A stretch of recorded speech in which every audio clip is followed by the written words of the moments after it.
Fetal circulation बहुत simple और easy manner के अंदर बनाया जाता है, जो मैं आपको यहां पर आज सिखाने वाला हूं। चलो तो शुरू करते हैं आज की क्लास।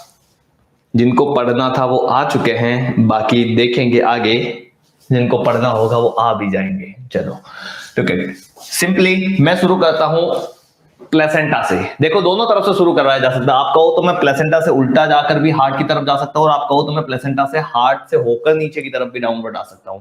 तो हम सिंपल मैनर में समझेंगे। वेलकम पूनम। हम बिल्कुल सिंपल मैनर में समझेंगे यहां पर। तो मैं यहां पर सबसे पहले फॉर्म कर रहा हूं प्लेसेंटा।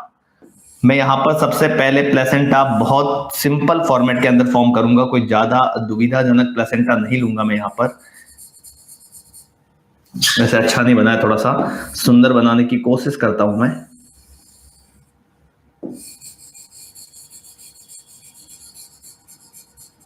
लुक एट,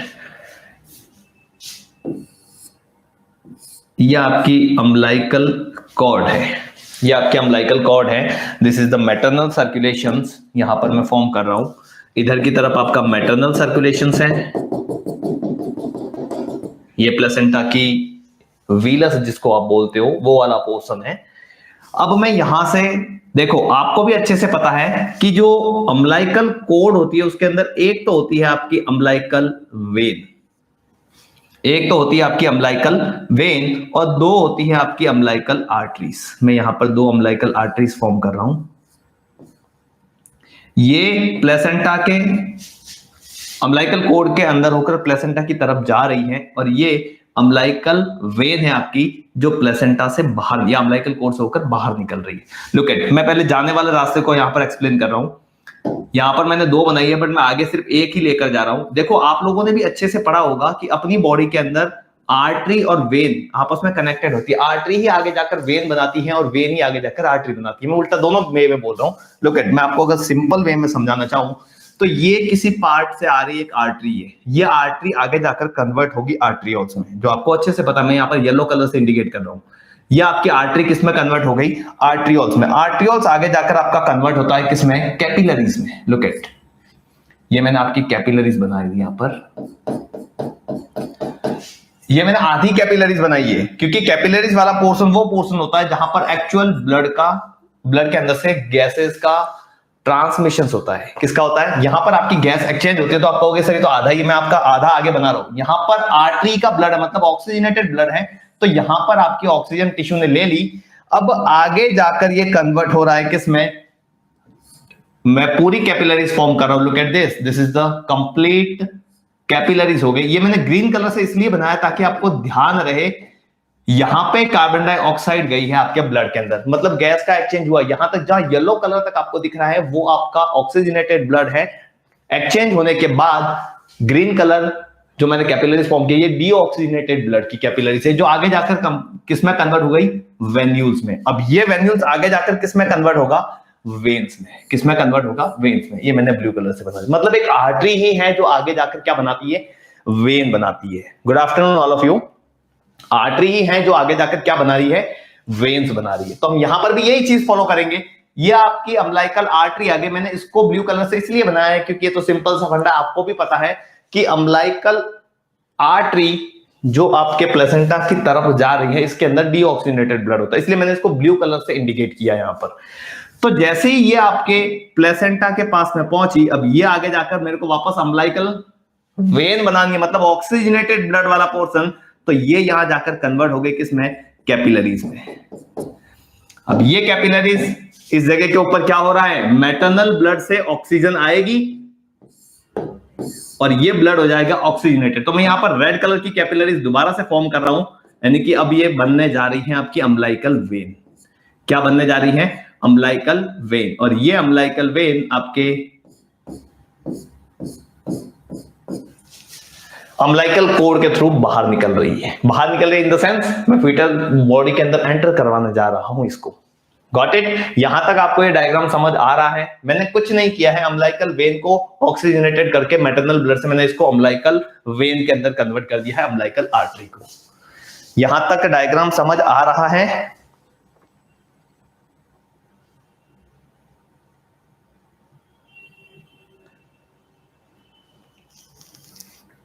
प्लीज एक बार बता दीजिए, सिर्फ एक जसप्रीत है जिन्होंने कमेंट किया है कि हाँ आ रहा है।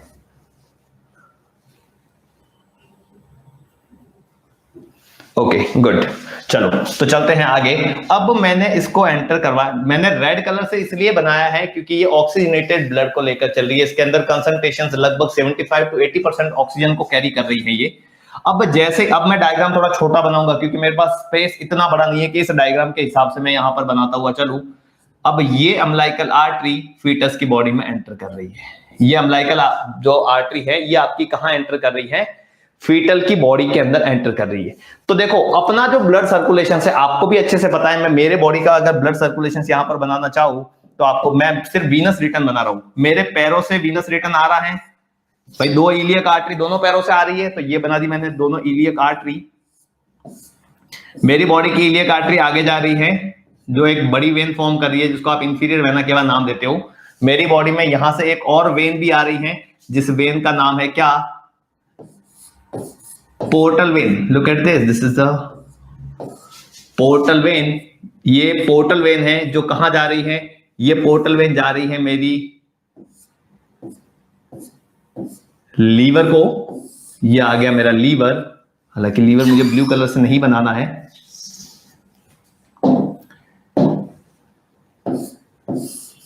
ये आ गया मेरा लीवर जहां पे मेरी पोर्टल जा रही है। ये डायग्राम तो नॉर्मल सा है, सिंपल सा, आपको भी पता होगा जो अपनी बॉडी के अंदर नॉर्मली चलता है ये।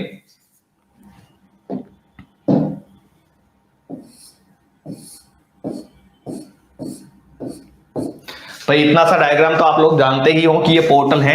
अब समझना बच्चे की बॉडी के अंदर भी ये सर्कुलेशन तो होगा ही होगा। ये तो नॉर्मल अपनी बॉडी का सर्कुलेशन है। जो एडिशनल सर्कुलेशन है वो हम इसके साथ अटैच करेंगे। कैसे?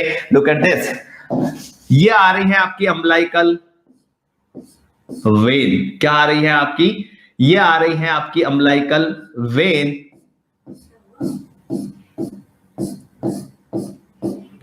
ये अम्लाइकल वेन जाकर अटैच हो रही है किसके साथ? आपके इंफीरियर वेना केवा के साथ में। किसके साथ अटैच हो रही है? इंफीरियर वेना केवा के साथ में।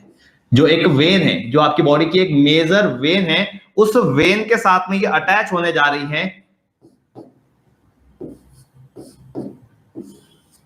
बट इसका कुछ पोर्शन जाकर अटैच होता है, यानी कि एक ब्रांच जाकर अटैच हो गई आपकी पोर्टल के साथ में, और जो मेजर ब्रांच थी वो जाकर अटैच हो गई किसके साथ में? आपके इंफीरियर वेना केवा के साथ। जरा गौर करना, यहां से कौन सा ब्लड आ रहा था? डीऑक्सीजनेटेड।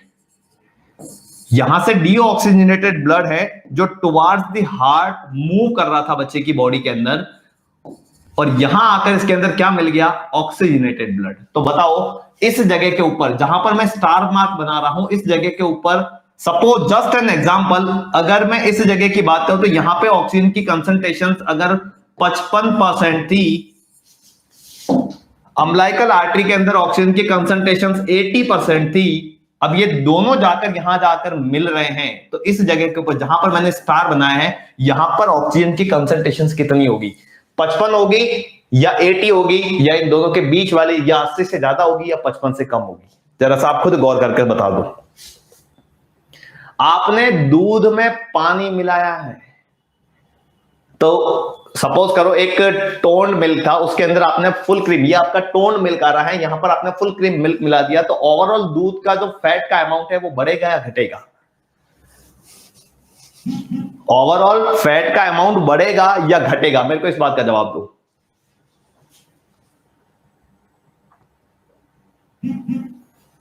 ओवरऑल फैट का अमाउंट बढ़ेगा या घटेगा? जल्दी।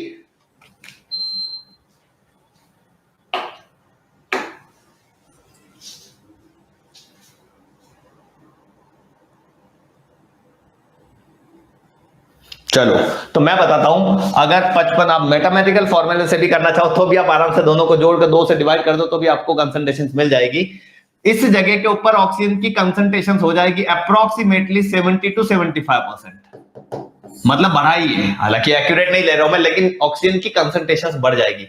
लुक एट दिस, यहां पर भी ऑक्सीजनेटेड ब्लड गया है तो ये लीवर को ऑक्सीजनेटेड करेगा, यानी कि लीवर को ऑक्सीजन प्रोवाइड करवाएगा, लीवर को ऑक्सीजन प्रोवाइड करवाएगा। अब मैं इससे आगे का डायग्राम एक अगली स्लाइड में बना रहा हूं, क्योंकि मुझे ऊपर की तरफ जाना है और मैं पूरा नहीं जा पाऊंगा यहां पे, तो I am changing the slide. मैं इस स्लाइड के ऊपर वापस भी आऊंगा आपके पास।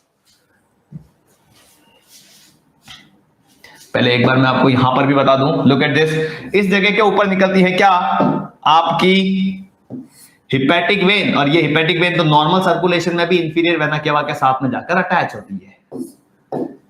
ये आपका इंफीरियर वेना केवा है, इंफीरियर वेना केवा। यहां तक डायग्राम आपको क्लेरिफाई हुआ है? इतना डायग्राम आपको क्लेरिफाई हुआ है या नहीं?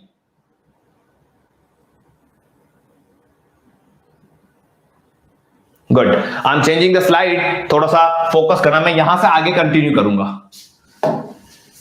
ये आ गया आपका इंफीरियर वेना केवा, जो आ रहा था अगली स्लाइड, पिछली वाली स्लाइड के अंदर जो हमने देखा था वहां से। नॉर्मली आपको भी पता है कि इंफीरियर वेना केवा कहां आता है, इंफीरियर वेना केवा आता है कहां पर, right atrium of the heart. Simple सा डायग्राम है, मैंने हार्ट का डायग्राम कोई ज्यादा कॉम्प्लिकेटेड नहीं है, सिंपल सा डायग्राम है। ये पहुंच गया आपके राइट। अच्छा, ऑक्सीजन कंसंट्रेशंस की मैं बात करूं तो 70% ऑक्सीजन लेकर आ रहा है, 70% ऑक्सीजनेटेड ब्लड लेकर आ रहा है। मतलब अगर मैं इसको ब्लू कलर से बनाऊं तो नाइंसाफी होगी, मैं इसको रेड कलर से शो करूं ताकि आपको थोड़ा सा आइडिया रहे। ये पहुंच गया आपके इंफीरियर वेना केवा के through right atrium of the heart में 70% कंसंट्रेशंस का ब्लड। जरा गौर करना, right atrium of the heart के अंदर एक वेन और आती है जिसको आप बोलते हो सुपीरियर वेना केवा। क्या बोलते हो? Superior vena cava. अब ये सुपीरियर वेना केवा भी डीऑक्सीनेटेड ब्लड लेकर आया है, 50 से 55% की कंसंट्रेशन का ब्लड लेकर आया है। तो यहां पर आने के बाद एक बार फिर से आपका प्योर और इम्प्योर ब्लड मिक्स हुआ, प्योर और इम्प्योर ब्लड मिक्स हुआ, तो कंसंट्रेशंस और डाउन हो गई, कंसंट्रेशंस और डाउन हो गई। अब आपको पता है तो राइट एट्रियम से ब्लड कहां जाता है, राइट वेंट्रिकल्स में। राइट एट्रियम से ब्लड कहां जाता है, राइट एंड वेंट्रिकल्स के अंदर जाता है। बट उससे पहले एक चीज यहां पर आपको और समझनी पड़ेगी। बचपन में यानी कि जब बच्चा इंट्रायूट्राइन लाइफ के अंदर होता है तो इस जगह के ऊपर रास्ता ओपन होता है। ध्यान से देखना है इस रास्ते को मैंने कैसा बनाया है। यू नो, आपके घर का जो दरवाजा होता है ना, आपके घर के अंदर जो रूम के अंदर डोर लगे रहते हैं, वो डोर एक ही डायरेक्शन में खुलते हैं। आप उसको आगे की तरफ खोलना चाहोगे तो वो नहीं खुलेंगे। यानी कि अगर कोई बंदा रूम के अंदर से फोर्स करेगा तो वो दरवाजा बंद होगा, बट बाहर की साइड खुलेगा नहीं। ठीक उसी तरीके से ये वॉल्स भी होते हैं। जो आपके दोनों एट्रियम के बीच में बना हुआ एक कंपार्टमेंट है, एक दीवार थी, उस दीवार के अंदर एक ऐसा दरवाजा है जो अगर लेफ्ट साइड से फोर्स लगाया जाए तो ये बंद होता है, और अगर राइट साइड से फोर्स लगाया जाए तो ये लेफ्ट साइड में ओपन होगा। Got it? समझ आ रहा है? इतना समझ आ रहा है? Good, very good. चलो आगे चलते हैं। तो जैसे ही इस जगह के ऊपर ब्लड मिक्स हुआ तो कंसंट्रेशन डाउन हुई, तो आधा ब्लड तो गया कहां पर, आपके राइट वेंट्रिकल्स के अंदर। और इस दरवाजे के अंदर, इस कंपार्टमेंट में, राइट एट्रियम के अंदर, राइट एट्रियम में ब्लड ज्यादा है, तो यानी कि ब्लड दोनों डायरेक्शन से आ रहा है, तो इस जगह पे फोर्स ज्यादा होता है। फोर्स ज्यादा होता है तो ये धक्का मारेगा इस दीवार को, तो ये दरवाजा खुल जाएगा। तो यही 70% कंसंट्रेशन का आधा ब्लड चला जाएगा कहां पर, आपके डायरेक्ट लेफ्ट एट्रियम के अंदर। डायरेक्ट विपिन पांडे जी लेंगे, थोड़ा सा फ्री हो जाने दो मेरे को, बाद में लेंगे। तो आधा ब्लड कहां चला गया, आपके लेफ्ट वेंट्रिकल्स के अंदर। यानी कि जो आपके राइट एट्रियम में जो ब्लड मिक्सअप हुआ था, जिसकी कंसंट्रेशन 70% रह गई थी, अब ये डाइवर्ट हो गया। आधा तो डायरेक्ट जंप करके चला गया आपके लेफ्ट एट्रियम के अंदर, और आधा पहुंच गया आपके राइट वेंट्रिकल्स में, राइट वेंट्रिकल्स के अंदर। अब आपको भी पता है अच्छे से अपने बॉडी सर्कुलेशन के अंदर कि आपके राइट वेंट्रिकल से एक ब्रांच निकलती है या एक आर्टरी निकलती है, जिसको आप नाम देते हो पल्मोनरी ट्रंक। पल्मोनरी ट्रंक, यहां से मैंने इसकी जड़ बनाई है और आगे जाकर ये बाहर निकल रहा है, पल्मोनरी आर्टरी। अब ये 70% कंसंट्रेशन का ब्लड इस पल्मोनरी ट्रंक से कहां पहुंच गया, आपके पल्मोनरी आर्टरीज में। 70% कंसंट्रेशन का ब्लड कहां पहुंच गया, आपके पल्मोनरी आर्टरी के अंदर पहुंच गया। अब पल्मोनरी आर्टरी के अंदर पहुंच गया, इसको यहीं पर छोड़ते हैं क्योंकि ये जाएगा लंग्स को। ये कहां जाएगा? ये जाएगा आपके लंग्स को। जरा इस पर भी गौर फरमाओ कि यहां से जो 70% कंसंट्रेशन का ब्लड बाहर आया है, यहां से भी एक आर्टरी निकलती है जिसको आप नाम देते हो aorta. This is your aorta. ये पहुंच गया आपके एओर्टा के अंदर, ये पहुंच गया आपके एओर्टा के अंदर। अब जब बच्चा इंट्रायूटेराइन लाइफ के अंदर होता है, यानी कि फेटल सर्कुलेशन की फिर बात आ गई, ये तो नॉर्मल सर्कुलेशन तक चल रहे थे अपन। लुक एट दिस, इस जगह के ऊपर एक ओपनिंग होती है जो आपके एओर्टा और पल्मोनरी आर्टरी को आपस में मर्ज करवाती है, और इस जगह का नाम होता है, इसको मैं थोड़ा सा अलग कलर से बनाना चाहूंगा ताकि आपको अच्छे से फर्क समझ आए। लुक एट दिस, एक ओपनिंग होती है जिसको अपन बोलते हैं डक्टस आर्टरियोसिस। डक्टस आर्टरियोसिस, बिकॉज इसको डक्टस आर्टरियोसिस क्यों बोला? क्योंकि दो आर्टरी के बीच में कनेक्शन है। लुक एट दिस, मैं पिछली स्लाइड में जाना चाहूंगा, इस जगह के ऊपर फोकस करो। ये रेड कलर वाली क्या थी? ये रेड कलर वाली थी आपकी अम्बलाइकल, ये रेड कलर वाली थी आपकी अम्बलाइकल वेन, और जो जाकर मर्ज हो रही थी इंफीरियर वेना केवा के साथ में, और वो भी क्या थी? एक वेन।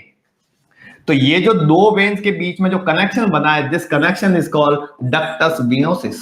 भाई दो आर्टरी के बीच का कनेक्शन, पल्मोनरी और एओर्टा के बीच का जो कनेक्शन है, इसको तो हम बोलते हैं डक्टस आर्टरियोसिस, और जो अम्बलाइकल वेन और इंफीरियर वेना केवा के बीच का जो कनेक्शन है उसको हम बोलते हैं डक्टस वेनोसिस।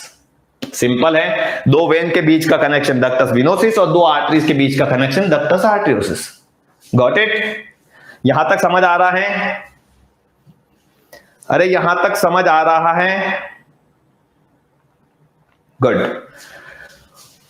तो यहां से अब ये ब्लड पल्मोनरी के थ्रू कहां जा रहा है? देखो, जो राइट वेंट्रिकल से निकला हुआ ब्लड है, जो ऑक्सीजनेटेड ब्लड है, ये कहां जा रहा है? ये जा रहा है लंग्स को। ये लंग्स को क्या देगा? ऑक्सीजन। अपनी बॉडी के अंदर लंग्स को ऑक्सीजन, लंग्स से ऑक्सीजन लेने के लिए पल्मोनरी आर्टरी का ब्लड जाता है, बट फीटल की बॉडी के अंदर लंग्स को ऑक्सीजन देने के लिए पल्मोनरी आर्टरी का ब्लड जाता है। देखो, इसके ऊपर गौर करना, मैं जो लाइन बोल रहा हूं उसके ऊपर थोड़ा सा ध्यान देना। अपनी बॉडी में जो पल्मोनरी से होता हुआ जो ब्लड लंग्स तक जा रहा है, वो ऑक्सीजन लेने के लिए जा रहा है लंग्स से। क्यों? क्योंकि हम सांस लेते हैं, हमारे लंग्स के अंदर ऑक्सीजन है, क्योंकि हम सांस ले रहे हैं। बट जब बच्चा इंट्रायूटेराइन लाइफ के अंदर होता है तो बच्चा सांस नहीं लेता, बच्चे के लंग्स के पास में कोई ऑक्सीजन नहीं है, उल्टा उसको तो ऑक्सीजन देनी पड़ती है।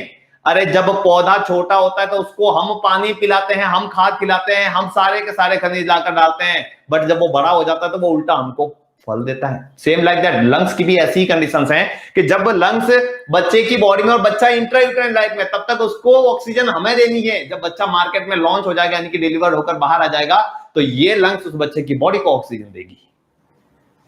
बोलो यस और नो? विपिन पांडे जी, समझ आया अब तो?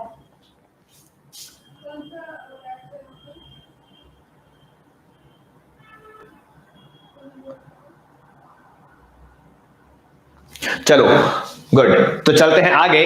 अब समझना, यहां पे ऑक्सीजन लेने के लिए, ऑक्सीजन देने के लिए आपके पल्मोनरी का ब्लड गया। अब ये ऑक्सीजन देने के बाद अब ये जो आ रही है, जिसको आप नाम देते हो क्या?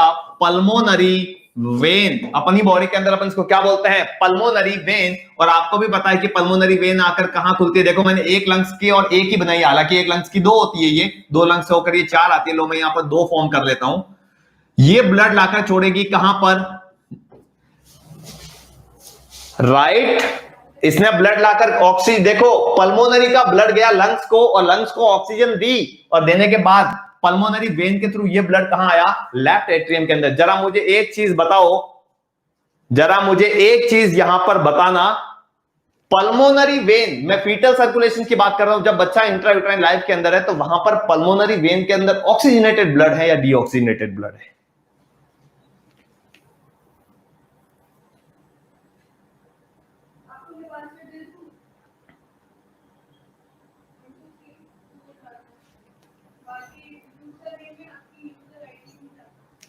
कुलदीप राजपूत, लखन सिंह और राजदीप सिंह, जरा मुझे, और शुभम, जरा मुझे एक चीज बताओ, मैंने कहा था अपनी बॉडी में तो हम सांस लेते हैं तो हमारे यहां पर ऑक्सीजन है, बट जब बच्चा इंट्रा यूट्राइन लाइफ में है तो क्या उसके लंग्स के पास ऑक्सीजन है?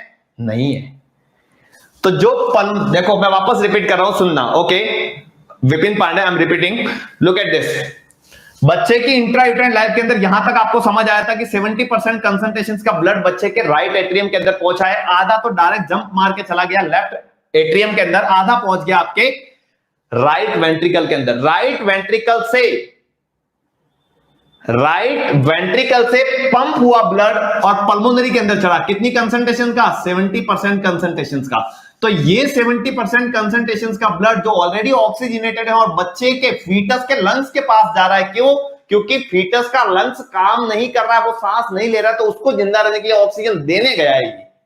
तो जैसे ही इसको ऑक्सीजन दे देगा तो पल्मोनरी वेन के थ्रू यहां से डीऑक्सीजनेटेड ब्लड आएगा या ऑक्सीजनेटेड? ऑक्सीजन जो थी वो तो लंग्स को दे दी। हमारी बॉडी के अंदर लंग्स ऑक्सीजनेशन का काम करता है, फीटल बॉडी के अंदर तो लंग्स सांस ही नहीं लेता, तो वो ऑक्सीजनेशन कहां से करेगा? एग्जैक्टली जो दीक्षु बोल रही है, दीक्षु बस बिल्कुल सही बात है कि यहां पर लंग्स तो फंक्शनल ही नहीं है, तो पल्मोनरी वेन से जो ब्लड अपनी बॉडी में चल रहा है वो ऑक्सीजनेटेड है, बट फीटल की बॉडी में जो जा रहा है हार्ट को, वो डीऑक्सीजनेटेड है। वो क्या है? डीऑक्सीजनेटेड। विपिन पांडे जी समझ आई ये चीज?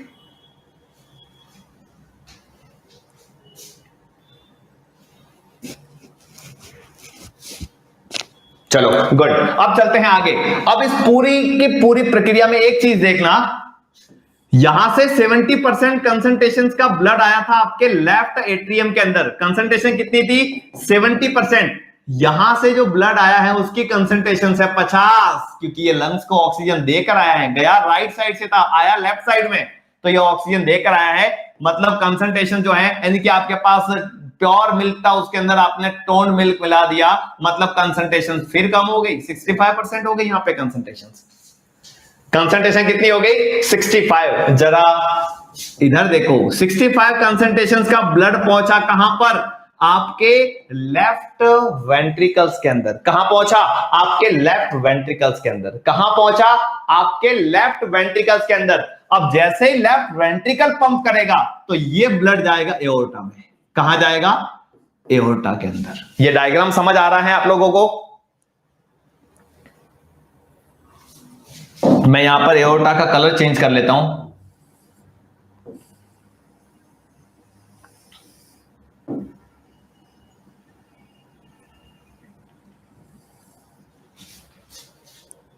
डायग्राम समझ आ रहा है?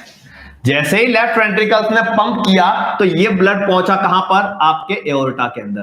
कंसंट्रेशन कितनी है? 65%। कंसंट्रेशन कितनी है? 65%। तो आप कहोगे कि सर जो येलो कलर में ओपनिंग बनाई है इसका क्या?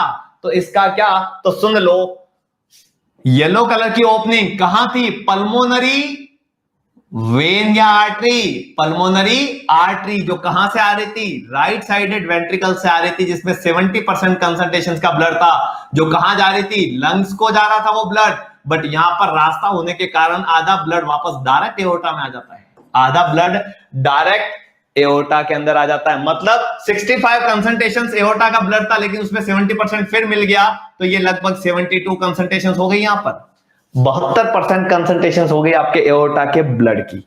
अब एओर्टा जैसे अपनी बॉडी में सप्लाई करता है, वैसे ही फीटस की बॉडी में भी सप्लाई करेगा। आपको भी पता है। यहां तक स्लाइड क्लियर है? तो मैं एओर्टा के लिए एक अलग से स्लाइड बना रहा हूं।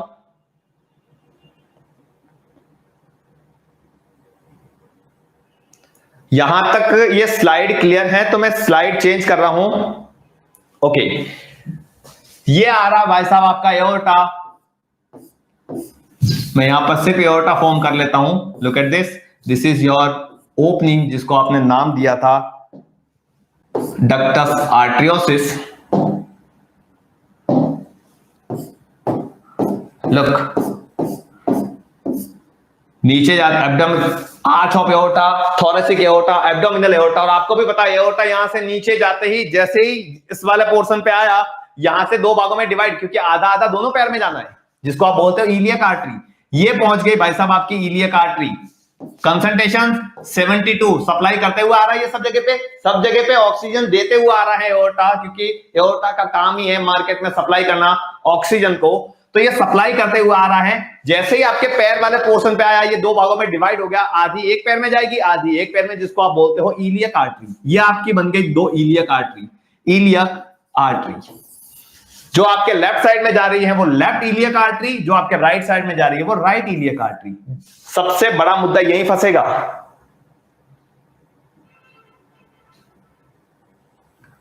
त्रिलोकीनाथ जी, आप बेल बटन को ऑन कर दीजिए तो ही आपको नोटिफिकेशन मिलेगा, ऐसे कैसे मिलेगा? चलो इधर आइए। जैसे ये आपका पहुंच गया, यहां से सबसे मुद्दे वाली बात आपको यहां से निकल के सामने आएगी। समझना बहुत अच्छी चीज है। यहां पर आपको पता हो तो लेफ्ट साइड की इलियक आर्टरी जो होती है, इसकी दो ब्रांचें होती हैं।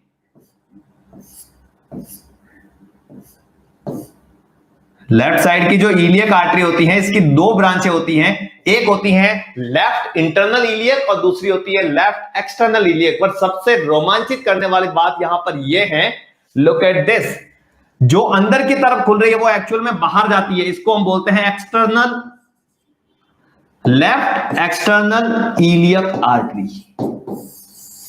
Left external iliac artery, left side की इलियक आर्टरी की दो ब्रांच है। एक होती है लेफ्ट एक्सटर्नल इलियक आर्टरी और दूसरी जो बाहर की तरफ है वो अंदर की तरफ आती है, जिसको अपन बोलते हैं left internal iliac artery. Left internal iliac artery. समझ आ रहा है यहां पर? यहां तक समझ आया है? शिखा गुप्ता, शुभम, समझ आया है यहां तक?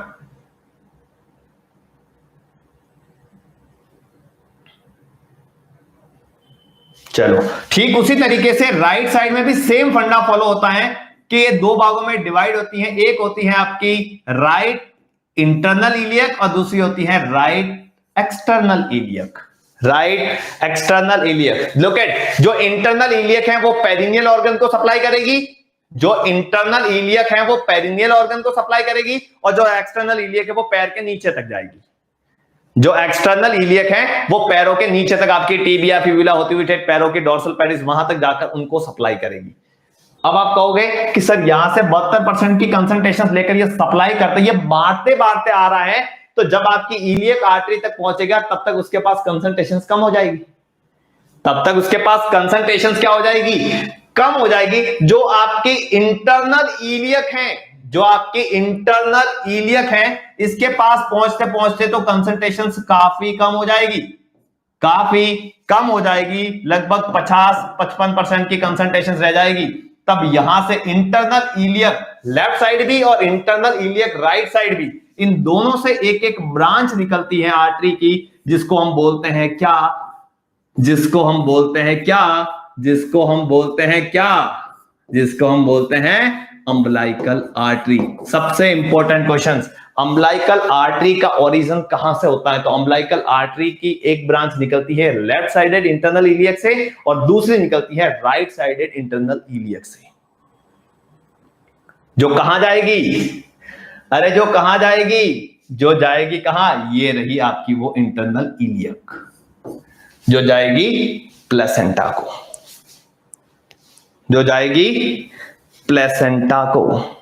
अरे बोलो यस और नो।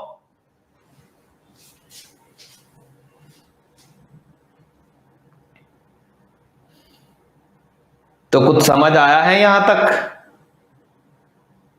अरे कुछ समझ आया है यहां तक?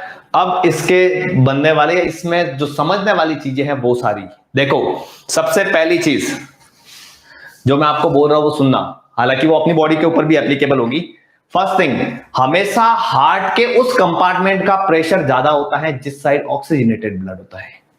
हमेशा हार्ट के उस कंपार्टमेंट का प्रेशर ज्यादा होता है जिस साइड में ऑक्सीजनेटेड ब्लड होता है, और हार्ट के हमेशा उस कंपार्टमेंट का प्रेशर कम होता है जिस साइड में डीऑक्सीजनेटेड ब्लड होता है। लुक, मैंने आपको कहा था कि हमेशा ब्लड जो है वो राइट एट्रियम से लेफ्ट एट्रियम में जाता है फीटस के अंदर। तो आप कहोगे कि सर लेफ्ट साइड में भी तो ब्लड भरा हुआ, ये प्रेशर क्यों नहीं लगाएगा? नहीं लगाएगा। क्यों? आप जरा सोच के बताओ, कंसंट्रेशन कौन से कंपार्टमेंट में ज्यादा है? लेफ्ट साइड में ऑक्सीजनेटेड ब्लड की कंसंट्रेशन ज्यादा है या राइट साइड में ऑक्सीजनेटेड ब्लड की कंसंट्रेशन ज्यादा है? ऑक्सीजनेटेड ब्लड किस साइड में ज्यादा है, या ऑक्सीजनेशन की कंसंट्रेशन कहां है, लेफ्ट या राइट?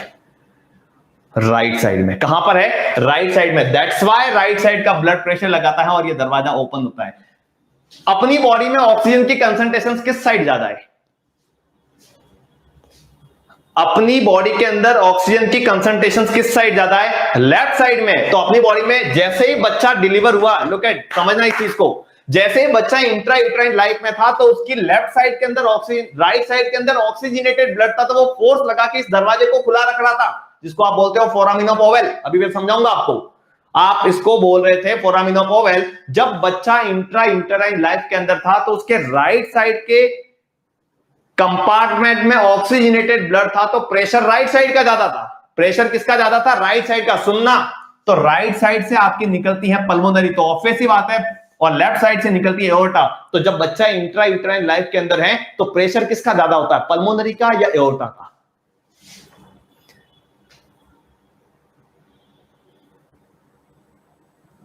जरा सोच के बताओ। मैंने कहा है कि जब जिस साइड में ऑक्सीजनेटेड ब्लड होगा प्रेशर उसका ज्यादा होगा।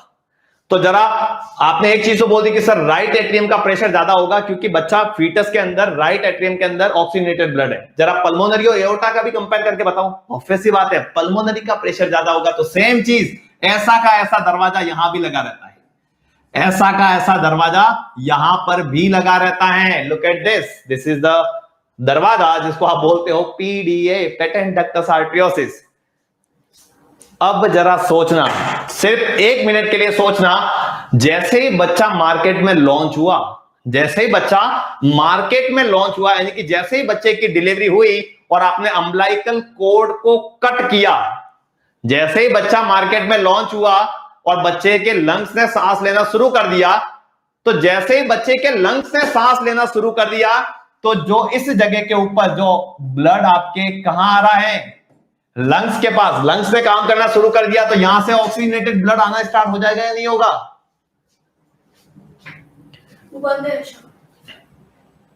लंग्स से ऑक्सीजनेटेड ब्लड आना बंद हो गया या चालू हो गया? चालू हो गया। यहां पर जैसे ही लंग्स ने काम करना शुरू कर दिया तो यहां से भरपूर ऑक्सीजनेटेड ब्लड आने लग गया आपके कहां पर? लेफ्ट एट्रियम के अंदर। तो अब बताओ, जैसे ही बच्चे ने पहली सांस ली, बच्चे के लंग्स ने काम करना शुरू कर दिया, अब ऑक्सीजनेटेड ब्लड कहां पर होगा? लेफ्ट साइड में या राइट साइड में? लेफ्ट साइड में या राइट साइड में?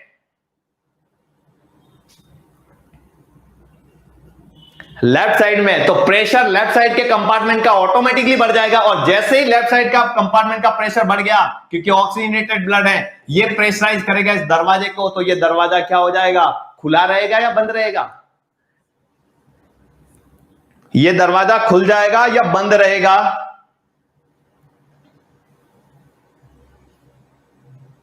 बंद हो जाएगा। ये दरवाजा बंद हो जाएगा। जरा इस पर भी गौर फरमाओ। जैसे ही बच्चे ने सांस लेना स्टार्ट कर दिया तो पल्मोनरी का प्रेशर ज्यादा रहेगा या एओर्टा का प्रेशर ज्यादा हो जाएगा? पल्मोनरी का प्रेशर ज्यादा रहेगा या एओर्टा का प्रेशर ज्यादा होगा? एओर्टा का प्रेशर ज्यादा हो जाएगा, क्योंकि लेफ्ट साइड से क्या निकल रही है? एओर्टा। तो जैसे ही ये ब्लड फोर्स डालेगा आपके जो डक्टस आर्टरियोसिस है उसके ऊपर, तो डक्टस आर्टरियोसिस क्या हो जाएगा? डक्टस आर्टरियोसिस क्या हो जाएगा?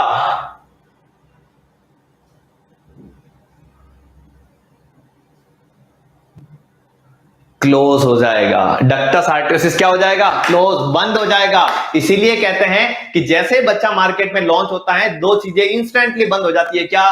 Foramen of oval, foramen of oval और डक्टस आर्टरियोसिस। ये बच्चे की पहली सांस के साथ में ही बंद हो जाते हैं। अब आप कहोगे कि सर बंद तो हो गए, दरवाजा बंद किया है आपने, दरवाजा बंद कर दिया आपने, इसको अपन बोलते हैं फंक्शनली क्लोज। क्यों? क्योंकि काम होना बंद हो गया। कोई आपने चुनाई थोड़ी किया कि कील लगाकर थोड़ी बंद कर दिया उसको, सिर्फ दरवाजा खींच करके रखा है क्योंकि एक साइड में प्रेशर ज्यादा है। अब बच्चा जिंदगी भर लंग से ही सांस लेगा, ऐसा तो नहीं कि बच्चा वापस मार्केट से घर और प्लेसेंटा सांस लेने लगेगा, ऐसा तो नहीं। अब बच्चा जिंदगी भर तक लंग्स के थ्रू ही सांस लेगा, तो अब बच्चा सांस लेता रहेगा 5 साल 10 साल 15 साल जिंदगी भर। अब तो जब आप किसी घर का दरवाजा 6 महीने 7 महीने तक बंद रखोगे तो ऑटोमेटिकली जंग लग के वो परमानेंटली क्लोज हो जाता है। सेम वही चीज देखा होगा सदियों से, जब आप अपने पुराने नानी के घर के अंदर जाते हो जहां नाना नानी रहा करते थे और उस दरवाजे को आप खोलते हो तो कुंडी खोल रखिए फिर भी धक्का मारते हो नहीं खुलता। क्यों? क्योंकि वो एनाटॉमिकल क्लोज हो गया है। क्यों? क्योंकि वो सालों से बंद पड़ा है। ठीक वैसी ही चीज है यहां पर भी। क्या? कि जब बच्चा सांस लेना शुरू कर दिया ये फंक्शनली क्लोज तो इंस्टेंट हो गया। अब बच्चा तो जिंदगी भर उसी से सांस लेना है, तो धीरे धीरे धीरे धीरे धीरे धीरे ये क्लोज होते होते परमानेंटली क्लोज हो जाएगा। परमानेंटली क्लोज हो जाएगा। अरे बोलो तो सही। और हम बोलेंगे उसको क्या? डक्टस आर्टरियोसम। जो डक्टस पेटेंट डक्टस आर्टरियोसिस जिसको आप बोल रहे थे, इसको अपन क्या बोलेंगे?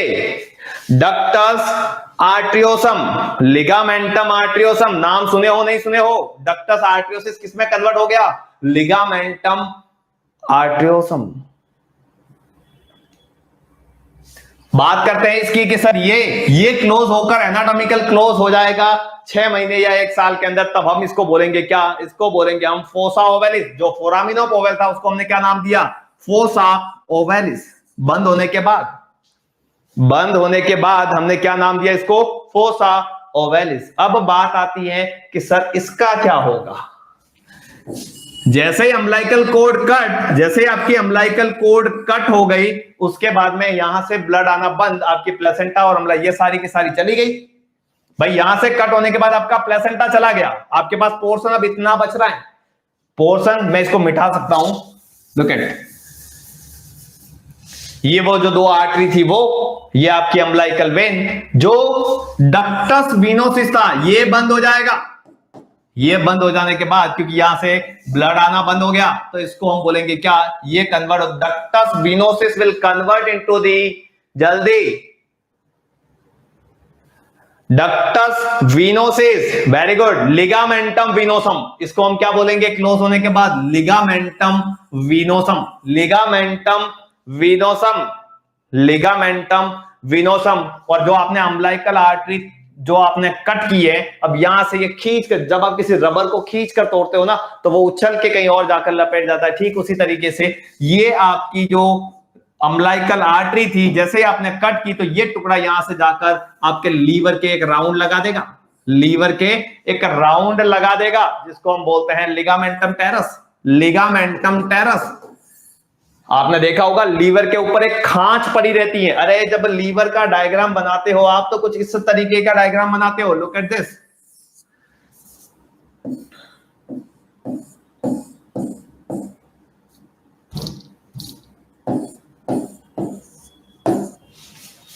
ऐसा ही डायग्राम बनाते हो, मतलब इस खांच के ऊपर क्या है? आपकी अम्बिलिकल आर्टरी लगी थी। आपको पता है ना कि जब किसी जानवर वगैरह के आपने पैर वगैरह में को रस्सी बांध ली, रस्सी बहुत टाइट बांधी है, उसके बाद काफी समय बाद आप वो रस्सी तो गल के निकल जाती है बट वो खांच हमेशा के लिए बनी हुई रह जाती है। सेम एज इट इज यही है वो, जहां से अम्बिलिकल कोड टूटी थी सीधी इसके लिपट गई थी और हमने नाम दिया इसको क्या? Ligamentum teres. क्या नाम दिया? Ligamentum terrace.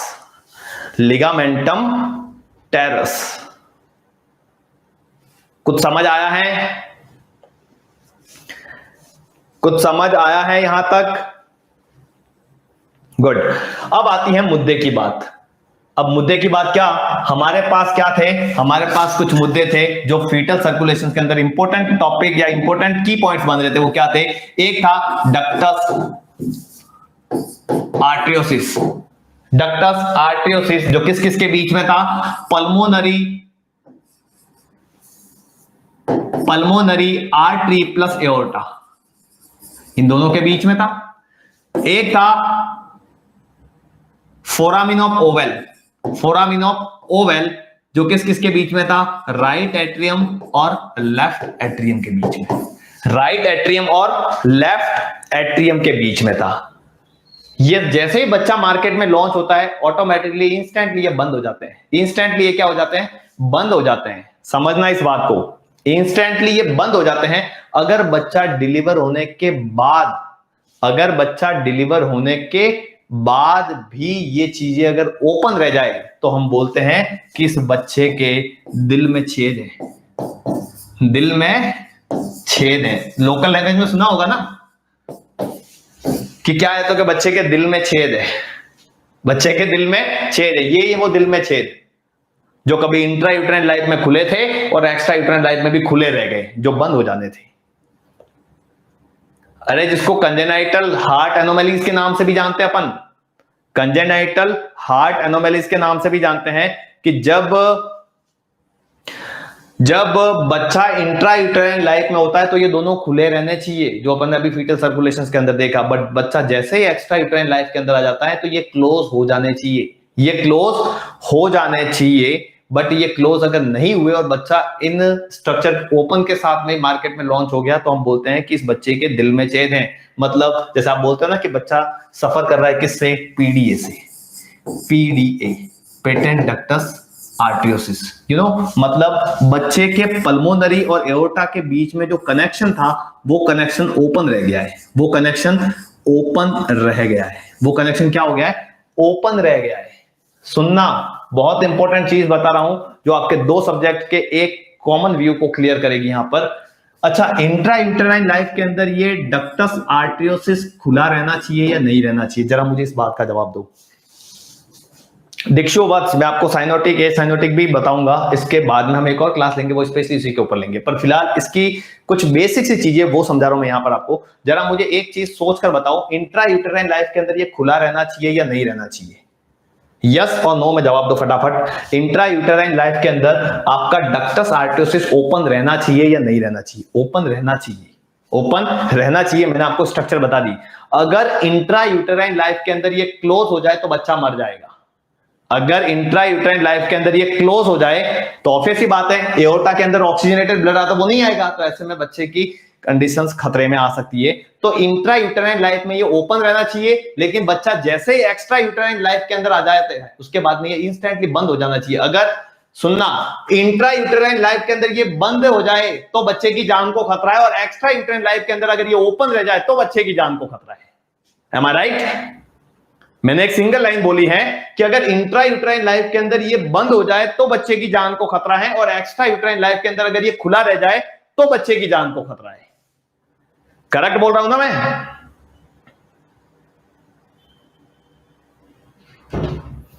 ऑब्वियस सी बात है, अगर इंट्रा यूटेराइन लाइफ में ये बंद हो जाए तो बच्चे की जान को खतरा है। बच्चा जैसे मार्केट में लॉन्च हो गया उसके बाद अगर ये खुला रह जाए तो बच्चे की जान को खतरा है। तो आओ इसके बारे में एक चीज डिस्कस करते हैं। आपको पता है इंट्रा यूटेराइन लाइफ के अंदर इस डक्टस आर्टियोसिस को ओपन रहना बहुत जरूरी है, और ओपन रखने का जो काम करता है वो काम करता है कौन?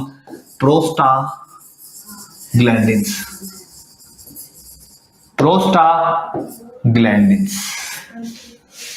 कौन करता है? प्रोस्टाग्लैंडिन्स। बड़ा इंटरेस्टिंग चीज है ये प्रोस्टाग्लैंडिन्स, प्रोस्टाग्लैंडिन्स।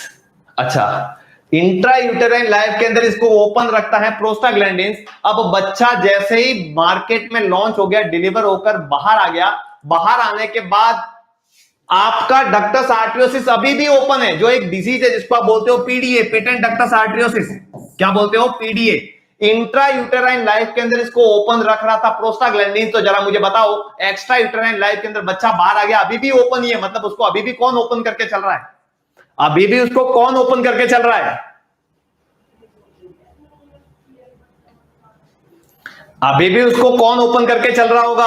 ऑब्वियस सी बात है, प्रोस्टाग्लैंडिन। जब इंट्रा यूटेराइन लाइफ के अंदर प्रोस्टाग्लैंडिन खोल के रख रहा था तो बाहर आने के बाद भी अगर खुला हुआ ही है, मतलब स्टिल प्रोस्टाग्लैंडिन से उसको खोल कर रखने का काम कर रहा है। इसीलिए तो जब भी किसी बच्चे को पीडीए होता है तो उसका ड्रग ऑफ चॉइस, बताओ कैसी दवाई दूं जो प्रोस्टाग्लैंडिन को रोके वो, या जो प्रोस्टाग्लैंडिन को बढ़ावा दे वो? जो प्रोस्टाग्लैंडिन को रोके ऐसी दवाई दो बच्चे को, जो बच्चा बाहर आ गया मार्केट में और उसमें अभी भी ये चीज ओपन है, तो जो प्रोस्टाग्लैंडिन को रोके वो दवाई दो, या जो प्रोस्टाग्लैंडिन को बढ़ावा दे वो दवाई दो? एग्जैक्टली ऐसे में कौन सी दवाई दी जाएगी? Prostaglandin synthesis inhibitors. और ऐसा ही एक नाम मैं आपको बताने जा रहा हूं जो as a drug of choice दिया जाएगा। वेरी गुड, बच्चों ने नाम बता दिया है, गुड, इंडोमिथासिन। रटने की कहीं जरूरत नहीं है। इंडोमिथासिन क्या है? एक प्रोस्टाग्लैंडिन सिंथेसिस इनहिबिटर्स हैं जो देते हैं पीडीए वाले बच्चे को ताकि ये क्लोज हो जाए। अरे बोलो यस और नो।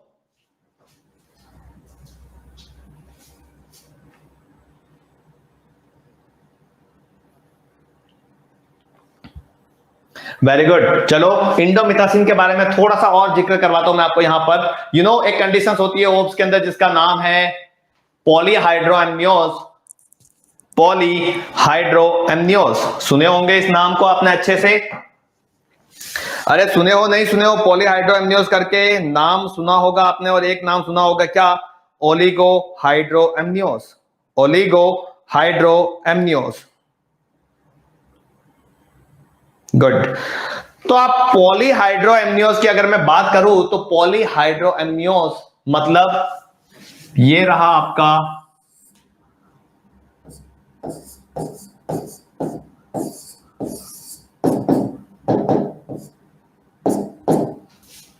पहचान गए होंगे, मैंने यहां पर यूट्रस का डायग्राम बनाया है और बच्चा है उसके अंदर, उसके सराउंडिंग में चारों तरफ एक फ्लूइड भरा रहता है जिसको हम बोलते हैं एमनियोटिक फ्लूइड। क्या बोलते हैं? Amniotic fluid. ये एक गुब्बारा है जिसको हम बोलते हैं एमनियोटिक सैक, जिसके अंदर भरा हुआ है आपका एमनियोटिक फ्लूइड। एमनियोटिक फ्लूइड, देखो इस एमनियोटिक फ्लूइड के बहुत एडवांटेज है। ये एमनियोटिक फ्लूइड बच्चे को आपको पता है छोटे छोटे से जो बच्चे होते हैं ना उनको स्विमिंग क्लास भेजा जाता है। आपके यहां पर भी होंगे जो बच्चों को स्विमिंग क्लास भेजते होंगे। छोटे बच्चे होते हैं उनको स्विमिंग क्लास भेजा जाता है, जैसे ट्यूशन होते हैं वैसे स्विमिंग क्लास के भी ट्यूशन लगते हैं। अरे स्विमिंग क्लास भेजते हैं, बच्चों को नहीं भेजते। छोटे बच्चों को स्विमिंग क्लास भेजते हैं, नहीं भेजते? मुझे तो इतना पढ़ने के बाद पता चला कि मेरे घर वालों ने मेरे को स्विमिंग क्लास क्यों नहीं भेजा, मुझे भी स्विमिंग क्लास भेजना चाहिए था। तो स्विमिंग क्लास भेजते हैं। स्विमिंग क्लास भेजने के पीछे रीजन क्या होता है? आपने देखा होगा, अगर आप घर वालों को पूछो कि आप स्विमिंग क्लास क्यों भेजते, तो वो क्या बोलेंगे कि स्विमिंग भेजने से बच्चे की हाइट बढ़ती है। स्विमिंग भेजने से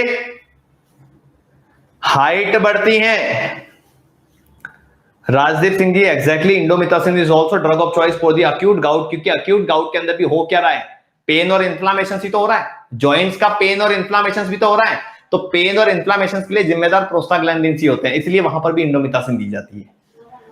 अरे स्विमिंग भेजने पर बच्चों की हाइट बढ़ने का दावा किया जाता है, ये बात बिल्कुल फैक्ट है। तो बच्चा जब इंट्रा यूटेराइन लाइफ के अंदर होता है तो उसमें भी ग्रोथ, फिजिकल ग्रोथ करने के लिए भगवान ने एक स्विमिंग पूल प्रोवाइड किया है जिसका नाम है आपका एमनियोटिक सैक, जिसके अंदर फ्लूइड भरा हुआ है।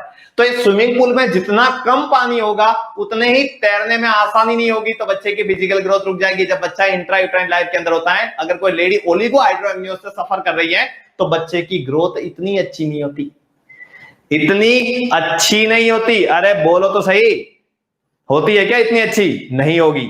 तो एडिक्वेट अमाउंट के अंदर फ्लूइड होना चाहिए, एमनियोटिक फ्लूइड एडिक्वेट अमाउंट के अंदर होना चाहिए ताकि बच्चे को ग्रोथ अच्छी मिले। तो आप तो कहोगे कि सर पॉलीहाइड्रोएमनियोज के अंदर ग्रोथ अच्छी होनी चाहिए। नो डाउट पॉलीहाइड्रोएमनियोज के अंदर ग्रोथ अच्छी होनी चाहिए, बट पॉलीहाइड्रोएमनियोज अगर इसका पानी बढ़ जाएगा तो जरा नीचे भी देखो, इस रबर के स्विमिंग पूल के नीचे एक नोट लगी हुई है जिसको आप बोल रहे हो सर्वाइकल ओस।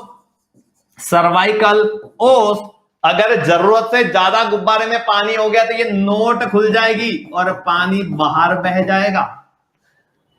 अरे बोलो तो, बहेगा या नहीं बहेगा? अगर जरूरत से ज्यादा पानी हुआ तो यहां पर ये नोट ओपन हो जाएगी और फ्लूइड निकल जाएगा, जिसको आप बोलते हो क्या? बहुत बार सुना होगा, कुछ वर्ड होते हैं NROM, normal rupture of membrane, EROM, early rupture of membrane, AROM, artificial rupture of membrane, और एक वर्ड और होता है जिसमें अपन बोलते हैं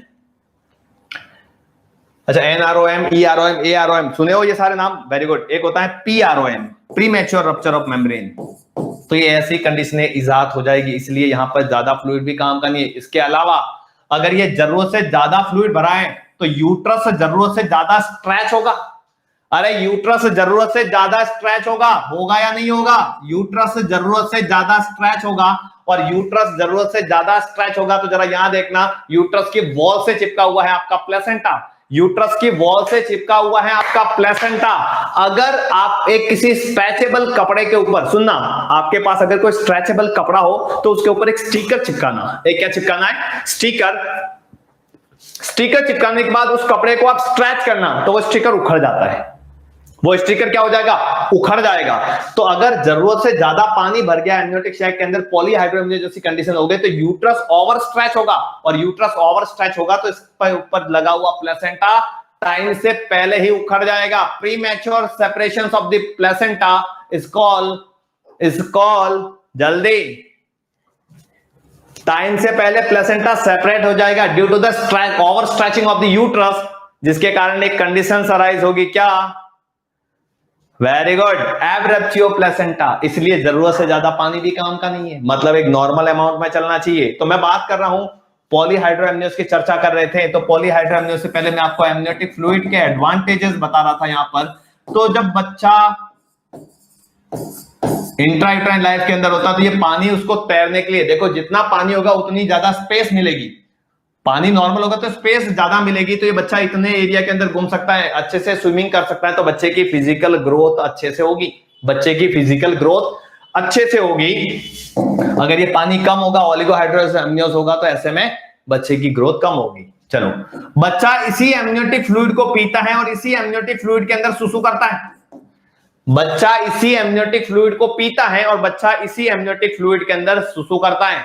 बस वही चक्र चलता रहता है, बच्चा यही पीता है, यही निकालता है, यही चक्र चलता रहता है। तो जरा इधर देखना, अगर बच्चे की बॉडी के अंदर, ये बच्चे का ईसोफेगस है, अगर बच्चे का ईसोफेगस थोड़ा सा श्रिंक हो जाए या बच्चे का ड्यूडेनम थोड़ा सा श्रिंक हो जाए, ऐसी कंडीशंस के अंदर क्या होगा? बच्चा पिएगा कम, बच्चा पिएगा कम, बट बच्चा सुसु तो करेगा। क्यों? क्योंकि मेटाबॉलिक वाटर तो बन रहा होगा उसकी बॉडी के अंदर, मेटाबॉलिक वाटर तो बन रहा होगा, तो बच्चा सुसु तो करेगा बट पिएगा कम। तो सराउंडिंग एनवायरनमेंट के अंदर पानी बढ़ेगा या घटेगा? सराउंडिंग एनवायरनमेंट के अंदर पानी बढ़ेगा या घटेगा? स्विमिंग पूल में पानी बढ़ेगा या घटेगा?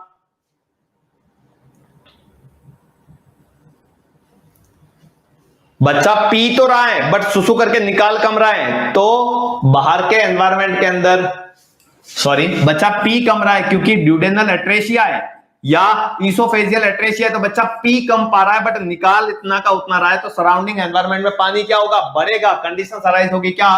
पॉलीहाइड्रोएमनियोज, पॉलीहाइड्रोएमनियोज, पॉलीहाइड्रोएमनियोज। अब सुनना, अगर मैं कहूं कि बच्चा इंट्रायूटेराइन लाइफ के अंदर है और बच्चे की किडनियां रीनल एजेनेसिस है, रीनल एजेनेसिस है मतलब बच्चा पी तो रहा है बट निकाल नहीं पा रहा है, तो सराउंडिंग एनवायरनमेंट के अंदर पानी बढ़ेगा या घटेगा? सराउंडिंग एनवायरनमेंट के अंदर पानी बढ़ेगा या घटेगा? घट जाएगा। कंडीशन अराइज होगी, क्या? ओलिगोहाइड्रोएमनियोज, ओलिगोहाइड्रोएमनियोज। समझ आ रहा है कुछ? कंडीशन अराइज होगी, क्या? ओलिगोहाइड्रोएमनियोज। तो ओलिगोहाइड्रोएमनियोज की कंडीशन अराइज हो जाएगी यहां पर। चलो, तो यहां पर मैं एक दवाई का जिक्र करूंगा जो अपन ने अभी देखी थी, इंडोमिथासिन। इंडोमिथासिन जो एक प्रोस्टाग्लैंडिन सिंथेसिस इनहिबिटर है। क्या है? एक प्रोस्टाग्लैंडिन सिंथेसिस इनहिबिटर है एक ड्रग, इंडोमिथासिन। जरा इसके ऊपर गौर फरमाना, ये इंडोमिथासिन जो है ये किडनी के फंक्शंस, रीनल, अरे बोलो, ये रीनल, इंडोमिथासिन अभी अभी देखा था अपन ने, इंडोमिथासिन अपन ने अभी अभी देखा था या नहीं देखा था?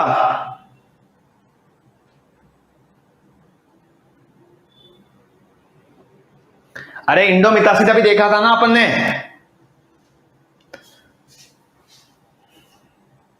हाँ, तो इंडोमिथासिन एक क्या है? प्रोस्टाग्लैंडिन सिंथेसिस इनहिबिटर्स हैं। ये ड्रग पॉलीहाइड्रोएमनियोज में दी जाती है, पॉलीहाइड्रोएमनियोज में दी जाती है। तो पॉलीहाइड्रोएमनियोज में क्या हो रहा था? सराउंडिंग पानी ज्यादा हो रहा था। इसका मतलब ये ड्रग कहीं ना कहीं किडनी के लिए काम करती है। ये ड्रग यूरिन फॉर्मेशन की रेट को बढ़ा देती है फीटल किडनी से।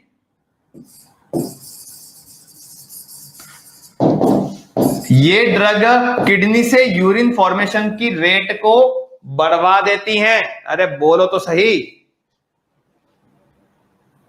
सॉरी कम करवा देती हैं, सॉरी पॉलीहाइड्रोएमिनोस में दे रहे हैं, सॉरी। ये ड्रग किडनी से यूरिन फॉर्मेशन की रेट को डिक्रीज करवा देती हैं। तो बच्चा पिएगा तो सही बट निकालेगा कम, पिएगा तो सही बट निकालेगा कम। सॉरी मैंने उल्टा बोल दिया था, क्योंकि पॉलीहाइड्रोएमिनोस में हो क्या रहा है, पॉलीहाइड्रोएमिनोस के अंदर जरूरत से ज्यादा एमनियोटिक फ्लूइड हो रहा है, तो बच्चे की सुसु करने की रेट को कम करवाना है, बच्चे की सुसु करने की रेट को कम करवाना है। जरा गौर करना, पॉलीहाइड्रोएमिनोस हुआ, बच्चे के सराउंडिंग स्पेस में पानी बहुत बढ़ गया है, तो आपके पास दो रास्ते, क्या, एक तो बच्चे के पिलाने की रेट को बढ़ा दो या बच्चे के सुसु करने की रेट को कम करवा दो। तो बच्चे के पिलाने की रेट को बढ़ाना हम नहीं कर रहे हैं, हम बच्चे के सुसु करने की रेट को कम करवा रहे हैं। तो हमने एक ड्रग दी, क्या, इंडोमिथासिन, ये बच्चे की यूरिन फॉर्मेशन की रेट को कम करवा देगा। तो ऑटोमेटिकली बच्चा पिएगा बट सुसु कम करेगा, तो सराउंडिंग एनवायरनमेंट में पानी भी कम हो जाएगा। इसलिए हम पॉलीहाइड्रोएमिनोस के ट्रीटमेंट में इसे ड्रग को देते हैं। अब आती है सबसे मुद्दे की बात, 1 लाख रुपए की बात।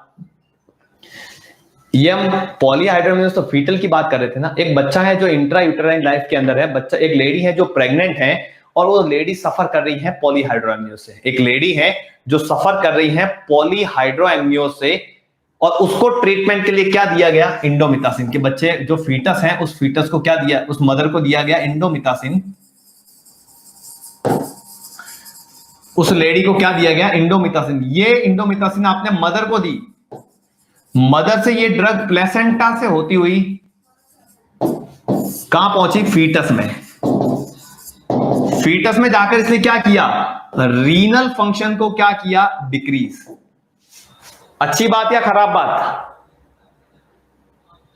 रजनी? अभी बताता हूं मैं आपको, रुकिए, सब बताऊंगा अभी मैं। ये आपने इंडोमिथासिन दी मदर को, ये प्लेसेंटा से होकर फीटस में पहुंची, और फीटस में, अभी मैं बताऊंगा सर आपको, ये इसका आंसर दूंगा मैं। फीटस में पहुंची और फीटस में जाकर इसने रीनल फंक्शनिंग को डिक्रीज करवा दिया। मतलब ट्रीट हुआ क्या, ओलिगोहाइड्रोएमिनोस, सॉरी ट्रीट हुआ क्या, पॉलीहाइड्रोएमिनोस, यानी कि सराउंडिंग पानी का अमाउंट कम हुआ। अच्छी बात या खराब बात, अच्छी बात या खराब बात? जो चाहते थे वो चीज हो गई। अरे जो चाहते थे वो चीज हुई या नहीं हुई, हो गई। जरा इधर भी देखो, फीटस की बॉडी के अंदर जाकर ड्रग क्या है, इंडोमिथासिन, प्रोस्टाग्लैंडिन सिंथेसिस इनहिबिटर है ये। इसने फीटस की बॉडी के अंदर जाकर प्रोस्टाग्लैंडिन का लेवल करवा दिया डाउन, और जैसे ही प्रोस्टाग्लैंडिन का लेवल डाउन करवा दिया, जरा गौर करो, डक्टस आर्टियोसिस के ऊपर क्या होगा, डक्टस आर्टियोसिस क्या होगा, क्लोज होना स्टार्ट हो जाएगा। अभी तक बच्चा तो यूट्रस के अंदर ही है और डक्टस आर्टियोसिस क्लोज होने लग गया। बोलो अच्छी बात या खराब बात, अच्छी बात है या खराब बात है? क्योंकि अगर क्लोज हो गया तो बच्चा इंट्रायूटेराइन लाइफ के अंदर मर जाएगा। खराब बात है। तो ऐसी कंडीशंस के अंदर हम क्या करेंगे, ऐसी कंडीशंस के अंदर अगर हमको ये बच्चा, अगर प्रेगनेंसी अच्छे अबव वीक की है, अच्छे खासे वीक कवर अप कर चुकी है, तो ऐसे में हम एक प्रोसेस करवाएंगे, क्योंकि ऐसे तो छोड़ नहीं सकते, बड़ी मेहनत से आता है बच्चा, तो ऐसे में तो हम इस बच्चे को छोड़ नहीं सकते। तो हम क्या करवाएंगे, इंडक्शन ऑफ लेबर। हमको लेबर इंड्यूस करवाना पड़ेगा कि इस बच्चे को बाहर निकाल दिया जाए, बच्चे को बाहर निकाल दिया जाए। तो जैसे ही आपने सोचा कि लेबर इंड्यूस करवाओ, बट दिक्कत यह है कि सर अभी तक तो प्रेगनेंसी 28 वीक की है, प्रेगनेंसी 28 वीक की ही है या 30 वीक की ही है, ये बच्चे के लंग्स अभी तक काम करने के लायक नहीं है। बच्चे के लंग्स के अंदर अभी तक तो सर्फेक्टेंट बन रहे हैं, सर्फेक्टेंट जो है वो बन रहे हैं, ये काम का नहीं है। तो ऐसी कंडीशंस के अंदर ये बच्चा अगर मार्केट में लॉन्च हो भी गया तो भी ये सांस नहीं ले पाएगा। तो अब मुद्दा फंस गया कि सर बच्चे का डक्टस आर्टियोसिस क्लोज हो रहा है, और बच्चे का अगर इंडक्शन करके, लेबर इंड्यूस करके इस बच्चे को बाहर निकाल दे, तो बच्चे को सांस लेने के लिए सर्फेक्टेंट चाहिए, और वो सर्फेक्टेंट अभी तक एक्टिवेट नहीं हुए हैं, क्योंकि सर्फेक्टेंट एक्टिवेट होते हैं 33 से 35 वीक पर। बन तो गए हैं थोड़े बहुत, 20 वीक पर ही बनना शुरू हो जाते हैं, बट ये एक्टिवेट होते हैं 33 से 35 वीक पर। तो हमने क्या किया कि चलो आप लेबर इंड्यूस तो करवाना पड़ेगा, ऐसे ही छोड़ दिया तो बच्चा मर जाएगा, और ड्रग नहीं दी तो लेडी पॉलीहाइड्रोमनियों से यूट्रस खराब कर बैठेगी। तो अब मुद्दा फंस गया है। तो हमने क्या किया, हमने मां को एक ड्रग दी, क्या, इंडोमेथासिन देने पर यह कंडीशन अराइज हुई, तो हमने मां को एक और ड्रग दी जिसका नाम था बीटा मैथासोन। बीटा मैथासोन, बीटा मैथासोन जो फीटल लंग मैच्योरिटी के लिए दिया जाने वाला एक ड्रग है। नो डेक्सामेथासोन कोई नहीं बोलेगा, आंसर इज बीटा मैथासोन, क्योंकि डेक्सामेथासोन के डोज ज्यादा लगेंगे, बीटा मैथासोन के डोज कम लगेंगे, 2 डोज में ही काम हो जाएगा। तो जैसे आपने बीटा मैथासोन दिया, ये मदर प्लेसेंटा से होते हुए फीटस में गया, और ये जाकर क्या करवाएगा, fetal lung maturity, fetal lungs के अंदर जो सर्फेक्टेंट बने हैं उनको एक्टिवेट कर देगा। ये कोई सर्फेक्टेंट बनाएगा नहीं, जितने भी बने हैं उनको एक्टिवेट करवा देगा, क्योंकि वो एक्टिवेट होने बहुत जरूरी है, वो एक्टिवेट होने बहुत जरूरी है, क्योंकि जब बच्चा बर्थ कैनाल से होकर बाहर आएगा तो वो सफर करेगा, उस टाइम पर उसको सर्फेक्टेंट, मार्केट में आते ही उसको सांस लेने के लिए पहले सर्फेक्टेंट चाहिए, यानी कि लंग्स को मैच्योर भी तो करना है ना। तो ये जितने भी बड़े हैं 5, 10, 15, 20, 25 जितने भी सर्फेक्टेंट बने हैं, ये सर्फेक्टेंट को क्या कर देगा, ये बीटा मैथासोन एक्टिव कर देगा। जैसे ही बीटा मैथासोन एक्टिवेट करेगा सर्फेक्टेंट को, इसको करने के लिए 12 से 24 घंटे का समय लगेगा। तो बीटा मैथासोन देने के 12 से 24 घंटे के बाद आप उस लेडी का लेबर इंड्यूस करवा दो, लेबर इंड्यूस करवा दो। आपको भी पता है कि भाई सर्फेक्टेंट पूरे नहीं है अभी तक हमारे पास।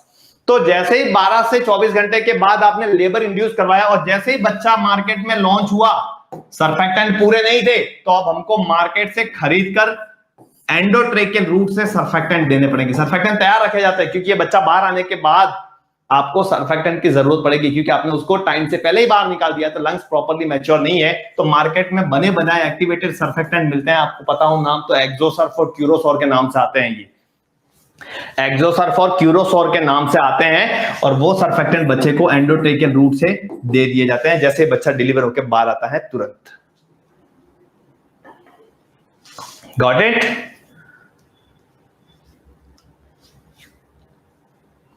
समझ आया है कुछ?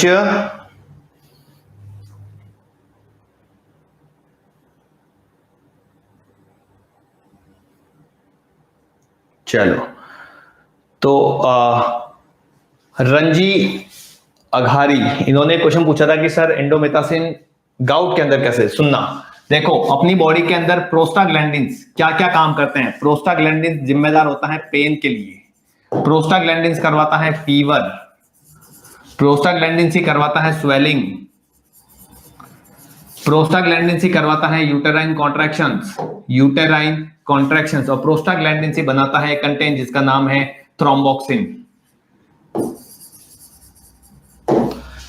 अगर इन तीनों को मैं समझाऊं तो पेन, फीवर और स्वेलिंग, ये तीनों के तीनों सिम्टम होते हैं इन्फेक्शन के भी।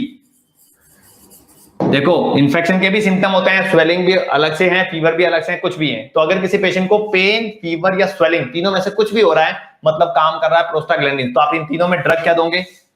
इन तीनों में ड्रग क्या दोगे आप? पेन, फीवर, स्वेलिंग को रोकने के लिए आप क्या देते हो? NSAID, NSAID, non steroid anti inflammatory drug, जिनका दूसरा नाम होता है आपका प्रोस्टाग्लैंडिन सिंथेसिस इनहिबिटर्स। ये प्रोस्टाग्लैंडिन को ब्लॉक करती हैं। भाई पेन होता है तो आपको आइबुप्रोफेन वगैरह दी जाती है ना, पैरासिटामोल वगैरह, वो सारी चीजें क्या है, एक टाइप की NSAID है जो पेन, फीवर, स्वेलिंग को कम करवाएगी। Got it? देखो प्रोस्टाग्लैंडिन के कारण ही होता है यूटेराइन कॉन्ट्रैक्शंस, और यूटेराइन कॉन्ट्रैक्शंस के कारण ही होता है लेबर। यूटेराइन कॉन्ट्रैक्शंस के कारण ही क्या होता है? लेबर होता है, क्योंकि यूट्रस एक गुब्बारा ही तो है, कंप्रेस करो और बच्चा बाहर। तो यूट्रस को कंप्रेस करवाने में हेल्प करता है प्रोस्टाग्लैंडिन। तो अगर किसी लेडी को टाइम से पहले यूट्रस कंप्रेस हो रहा है, यानी कि अभी तक तो प्रेगनेंसी 32 वीक की, और बच्चा जिद कर रहा है कि मैं तो मार्केट में आऊंगा, मैं तो मार्केट में आऊंगा, तो मां कहती कि बेटा तू अंदर ही रहे, अभी तेरा टाइम होना बाकी है, अभी तेरे अंदर कुछ चेंजेस आने बाकी है, तू अंदर ही रहे। पर बच्चा जिद कर रहा है नहीं मैं तो आऊंगा, मतलब यूट्रस कॉन्ट्रैक्ट कर रहा है। तो ऐसे में आपको उन कॉन्ट्रैक्शंस को रोकने के लिए दवाई देनी पड़ेगी, जिनको हम बोलते हैं टोकोलाइटिक ड्रग्स। क्या बोलते हैं? टोकोलाइटिक ड्रग। तो यूट्रस को कॉन्ट्रैक्ट करने के अंदर 4 चीजों का रोल होता है। यहां पर यूट्रस के कंप्रेशंस में एक रोल होता है किसका? प्रोस्टाग्लैंडिन्स का। एक होता है किसका? आपका बीटा 2 रिसेप्टर्स का। एक रोल होता है किसका? आपके प्रोजेस्टेरोन और ईस्ट्रोजन का। और एक रोल होता है किसका? कैल्शियम का, because calcium is responsible for the contraction and uterus is the hollow muscular organ तो यूट्रस एक मसल्स है, तो वहां पर कॉन्ट्रैक्शन के लिए कैल्शियम तो काम करेगा ही करेगा। तो इन चारों चीजों को रोकने वाली ड्रग, इन चारों चीजों के ऊपर काम करने वाली ड्रग जो कैसे भी करके कम या बढ़ाकर इन चारों के ऊपर काम करके यूट्रस को कॉन्ट्रैक्ट होने से रोके, ऐसी दवाइयों को हम बोलते हैं टोकोलाइटिक ड्रग। तो यहां पर एक लाइन है प्रोस्टाग्लैंडिन, और ये प्रोस्टाग्लैंडिन अगर रोक दिया जाए तो यूटेराइन कॉन्ट्रैक्शंस भी रुक जाएगा। यानी क्या, क्योंकि किसी लेडी का लेबर डिलेड करवाना है तो आप NSAID दे सकते हो, बट देनी नहीं है, क्योंकि ये लेबर को डिले करवाएगी, उससे कई गुना ज्यादा ये फीटस के लिए हार्मफुल है। तो आपकी NSAID जो पैरासिटामोल वगैरह जो ड्रगे होती हैं, इनके पास टोकोलाइटिक प्रॉपर्टी तो होती है, बट एज अ टोकोलाइटिक कभी भी यूज में नहीं ली जाती। Got it? अरे कुछ समझ आ रहा है? एज अ टोकोलाइटिक कभी भी ड्रग यूज में नहीं ली जाएगी। तो रंजी जिन्होंने क्वेश्चन पुटअप किया था कि सर क्या बोलते हैं गाउट के अंदर क्यों देते, तो गाउट के अंदर होता क्या है, पेन और स्वेलिंग, मतलब प्रोस्टाग्लैंडिन। तो यहां पर भी तो हम एक ड्रग देते हैं इंडोमिथासिन। इंडोमिथासिन क्या है? इंडोमिथासिन भी तो एक प्रोस्टाग्लैंडिन सिंथेसिस इनहिबिटर ही है। इसको भी नहीं छोड़ेंगे, इसकी भी बात कर ही लेते हैं। देखो थ्रोम्बोक्सिन, ये थ्रोम्बोक्सिन एक ऐसा कंटेन है जो अपनी बॉडी के अंदर प्लेटलेट से प्लेटलेट्स को चिपकाता है। देखो जब भी कोई इंजरी होती है अपनी बॉडी में, जब भी कोई इंजरी होती है और यहां से ब्लीडिंग हो रही है, मैं यहां पर एक आर्टरी बना ही देता हूं, थोड़ा अच्छा डायग्राम ही बना लेते हैं। इस जगह के ऊपर इंजरी हुई है और यहां से ब्लड बाहर बह रहा है, तो ब्लड के साथ में जो जो आपके क्या बोलते हैं प्लेटलेट्स आ रहे हैं, ये प्लेटलेट्स इस जगह के ऊपर आएंगे। लेकिन उससे पहले जब भी किसी साइट के ऊपर इंजरी होती है, लुक एट दिस, इंजरी वाली साइट पर सबसे पहले एक कंटेंट पहुंचता है जिसका नाम होता है वॉन बिलीवेंट फैक्टर। इंजरी साइट पर पहुंचने वाला सबसे पहला फैक्टर होता है वॉन बिलीवेंट फैक्टर। यह फैक्टर ब्लीडिंग वाली साइट के ऊपर जाकर एक नेट फॉर्म करता है। क्या करता है? Net form. अब जैसे ही इसके अंदर जो ब्लड आ रहा है, उस ब्लड के साथ में जो प्लेटलेट्स आ रहे हैं, वो प्लेटलेट्स इस नेट में फंसेंगे। भाई पहले एक ओपन रास्ता था जहां से ब्लीडिंग होती है, अब आपने एक जाली लगा दी तो ब्लीडिंग कम हुई। अब इस जाली के अंदर आकर कुछ फंस गया है, यानी कि प्लेटलेट्स, तो ब्लीडिंग और कम होगी। अब और प्लेटलेट्स आकर इन दूसरे प्लेटलेट जो पहले से चिपके हुए उनके ऊपर चिपकेंगे, तो और ज्यादा ब्लीडिंग कल बंद होगी या नहीं होगी? जल्दी बोलो, अरे ब्लीडिंग बंद होगी या नहीं होगी? तो सबसे पहले प्लेटलेट्स ने जाकर मर्ज किया या चिपके किसके साथ? वॉन्ग बिलीवेंट फैक्टर के साथ, उसको हम बोलते हैं एडेशन। उसके बाद में प्लेटलेट से प्लेटलेट्स आपस में चिपके और ब्लीडिंग को होने से रोका, इसको हम बोलते हैं एग्रीगेशन। तो बताओ ब्लीडिंग को रोकने के लिए एग्रीगेशन जरूरी है या नहीं है? अरे ब्लीडिंग को रोकने के लिए एग्रीगेशन होना चाहिए या नहीं होना चाहिए? होना चाहिए। और ये एग्रीगेशन करवाने में हेल्प करता है थ्रोम्बोक्सिन। ये एग्रीगेशन बनाने में या एग्रीगेशन होने में हेल्प करता है कौन? थ्रोम्बोक्सिन। अरे बोलो, कौन हेल्प करता है? थ्रोम्बोक्सिन। इसका मतलब बताओ, थ्रोम्बोक्सिन के कारण ब्लड विस्कस होगा या पतला होगा? थ्रोम्बोक्सिन के कारण ब्लड कैसा होता है? विस्कस बनेगा या पतला होगा? जल्दी बोलो। विस्कस होगा। क्या होगा? विस्कस होगा। तो आपने देखा होगा, अगर मैं बताऊं NSAID ड्रग के नाम जो प्रोस्टाग्लैंडिन को बनने से रोकती है, NSAID में आती है आपकी PCM, इंडोमिथासिन, एस्प्रिन, इसके अलावा डाइक्लोफिनेक। आपने देखा होगा खून को पतला करने के लिए एक दवाई दी जाती है एस्प्रिन। अरे इकोस्प्रिन, कार्डियक पेशेंट को चलती है इकोस्प्रिन नाम सुना होगा। It is a combination of aspirin and clopidogrel. तो उसके अंदर जो इकोस्प्रिन के अंदर जो एस्प्रिन कंटेन है, लुक एट दिस, एस्प्रिन क्या है? एक प्रोस्टाग्लैंडिन सिंथेसिस इनहिबिटर है, और प्रोस्टाग्लैंडिन थ्रोम्बोक्सिन बनाता है। थ्रोम्बोक्सिन ब्लड को विस्कस करता है। प्रोस्टाग्लैंडिन जो है वो थ्रोम्बोक्सिन बनाता है और थ्रोम्बोक्सिन ब्लड को विस्कस करता है। तो ब्लड की विस्कोसिटी को कम करने के लिए प्रोस्टाग्लैंडिन को बनने से रोकू या नहीं रोकू?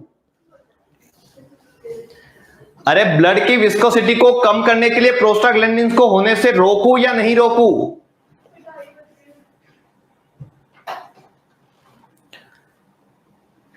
जल्दी, रोकना पड़ेगा, क्योंकि ब्लड अगर विस्कस है तो मुझे प्रोस्टाग्लैंडिन को बनने, इस थ्रोम्बोक्सिन को रोकना पड़ेगा। तो थ्रोम्बोक्सिन को रोकने के लिए मुझे प्रोस्टाग्लैंडिन, इसीलिए थ्रोम्बोक्सिन इनहिबिटर्स बोलते हैं एस्प्रिन। नाम सुना होगा कि खून को पतला करने वाली दवाई, खून को पतला करने वाली दवाई।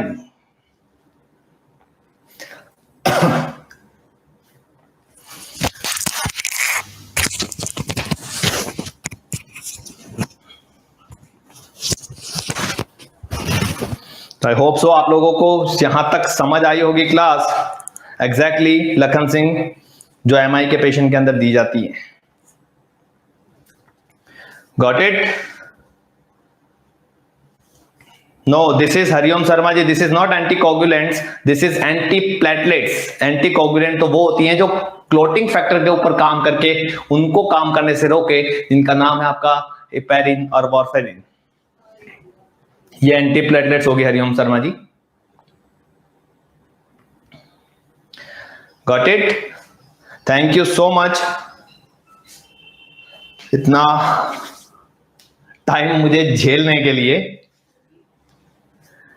नेक्स्ट क्लास में हम लेंगे टॉपिक इसी से रिलेटेड, जो किसी ने बीच में कमेंट किया था, साइनोटिक और एसाइनोटिक हार्ट डिजीज, जो इसी से रिलेटेड था, वही चीज मैं आपको लास्ट क्लास के अंदर और नेक्स्ट क्लास के अंदर आपको एक्सप्लेन करूंगा कि कैसे साइनोटिक और कैसे एसाइनोटिक के अंदर अपन डिफरेंशिएशन करते हैं, अगर आपको आज की क्लास याद रहेगी तो।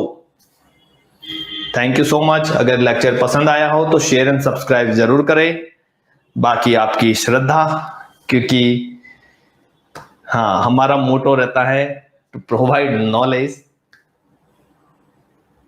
श्योर शुभम सर, जरूर लेंगे। अरविंद कुमार जी, मैं जल्दी अपडेट करूंगा आपको आईजीएमएस का सिलेबस। सॉरी रजनीश जी, एक्चुअली में कुछ काम था इसलिए गैप ज्यादा हो गया। इस बार गैप ज्यादा नहीं होगा, जल्दी लेंगे हम class. Thank you so much for the attending the class. I hope so lecture पसंद आया होगा तो शेयर और सब्सक्राइब जरूर करना, नहीं आया तो बिल्कुल मत करना। Thank you so much. मिलते हैं अगली क्लास के अंदर, तब तक के लिए धन्यवाद।